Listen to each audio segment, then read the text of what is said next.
The Shep Naz podcast begins now. Welcome to the Shep Naz podcast. I'm Joe, and I'm your host today, and we are continuing our series of the 21 most effective prayers in the Bible. Today is day 5. It is entitled Remember Me, the Prayer of Hannah, and we have with us in studio Natalie Kuhn, and she's going to be sharing her thoughts and takeaways from today's chapter. So welcome in, Natalie. Hello. How was your Christmas? It was good. We spent it with family. Lots of fun. Lots of joy. Nice. Yes. All right. Well, we spent it with family as well. And yes, you have lots of family. Yes, we do. Now, this might be our, I don't know, it might be our last year where they're all coming to us. Yes. We'll see. We may be going on tour next year. Or you just need a bigger facility to meet at. Yeah. I mean, we've got the room, but I tell you, this year was with 2 grandkids. Mm-hmm. Next year will be with 5. Yeah, that escalated quickly. Yeah, it did, really. It's going exponentially. So I assume there was some gift giving, a lot of gifts, yes? Yes, lots of gifts, some surprises, some humor. We got a fun game because our last name is Kuhn, so we got the girls a new game called Trash Pandas. So that's kind of funny. And it's about digging through trash and stuff. So yeah, we had a lot of fun. And we still actually have Drew's family Christmas coming up. So Kuhn Christmas is going to be huge. Lots of people there. So I'm looking forward to that. Very nice. All right. Well, for those that don't know, tell us a little bit about, you've been on the podcast before, and I know you enjoy it every single time. So much. Because you lose sleep about it the night before, because you love being on the camera so much and being recorded. But tell us a little bit about all the kind of behind-the-scenes things that you do here at the church, which you seem to be much more comfortable with. Yes, I am much more comfortable in that area. So I do a lot of just administrative work, prayer requests. Sometimes I send out the TLC list, which some of you may know about that. That's just if somebody needs a little extra care that week, and we send them out on a list, and then we can send cards. I help with the children's ministry, printing out the binders for the helpers. If Pastor Rob needs anything, I do a lot with the sermon notes. So I print out all the sermon notes, and I do the slides, and then you, Joe, come behind me and fix all my mistakes. Yeah, things like that from behind, just, stocking pens and, I'm only here 15 hours a week. So not all that much, but. And probably one of your, at least from the perspective of the listeners, you're the person that schedules the facilities. Yes, so. That's right. I do the calendar. I said do. I do also take care of the calendar. And so that's a fun job most of the time. Especially this time of year. Yeah, this time of year. I guess it's not a bad thing that we have so many new things happening with Shepherd Christian School, expanding, and they have a basketball team. And so we have Shep Naz basketball and Christmas stuff. So yes, it's a very busy schedule, but we have made it through. So I'm really looking forward to some downtime into this, the new year. So. Well, thank you for all the work that you're doing there. Thank you. So we are taking a look at the prayer of Hannah. And so share us some thoughts on that. You want to give us some context as to, how did this prayer come up? What's going on in Hannah's life? Yeah, so Hannah is going through a bit of a difficult time. So Hannah is one of Elkanah's, if I'm saying that right, one of his wives. The other one is Peninnah. And so in contrast, Hannah has had no children, and Peninnah has had many sons and daughters. I don't think it actually says, but it kind of alludes to the fact that she's had plenty of children. A fistful. A fistful of children, yes. And so it kind of starts off with that contrast that Hannah is really just in a place of barrenness. And so during that time period, I know that it was really important for women to be able to have children. That was like a sign of God's blessing on them. And so her not being able to have children was kind of a disgrace. And so not only that, but then, she also has Peninnah not being very nice to her. And this is something that Hannah has been praying about for a very long time. So I don't think it actually tells us how long she's been praying, but it, again, alludes to the fact that this is not like she just decided today she's going to pray for a child. Right. This has been an ongoing building of a thing. So, yeah. And as you mentioned, there's a lot of hurt there. Mm-hmm. And I am quite sure that even today, there shouldn't be a stigma whether or not someone has children. But sometimes people still feel that even today. Somehow they're less. And hear us today when we're saying this, that, we feel for you, we're praying for you, and we're praying for whatever God has in your life, and that you might find yourself in the same spot where you are very much in relation to this prayer. Yeah. That, hey, I am in a bad spot. So what is her prayer? And she's come to this point where she's hurting, and how is she addressing that with God? So I'll go ahead and read the prayer.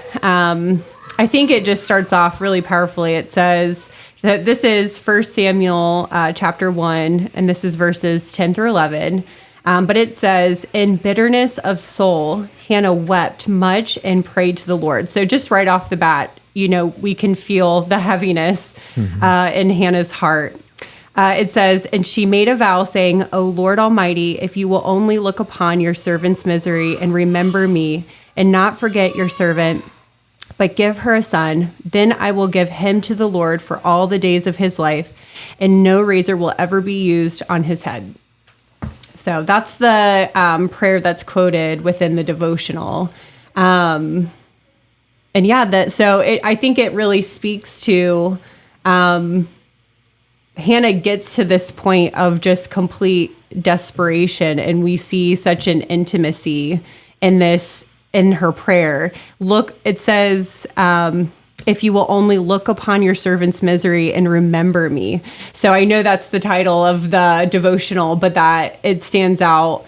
And it has brought her to this place of, I have, such a specific prayer, not only just for a child, but then to having a son, and not just a son, but a son that's going to be dedicated to the Lord and also used for the Lord's purposes. So it's a very powerful prayer. And I would say almost one that that God maybe helped lay on her heart through the circumstances that she's gone through. And we never really know, why God is working a particular thing in our life. Yeah. I'm not at all suggesting that Hannah's heart wasn't right before, Yeah. Sometimes I think we may fall into a trap of thinking that if God hasn't given us something, then we're doing something wrong. Yeah. And that somehow if we get right, then God will go ahead and give it. That also makes me think of the story when Jesus was going to heal somebody, and they were like, so for was it for his sin or for the parent's sin that and I think it was just so God could be glorified. Neither. Yeah. Exactly right, so that God could get the glory. And so it may have been that God always had in mind, and we believe that God always had in mind that she was going to have the son. Right. She was going to have Samuel. He already knew the plans that he had for Samuel.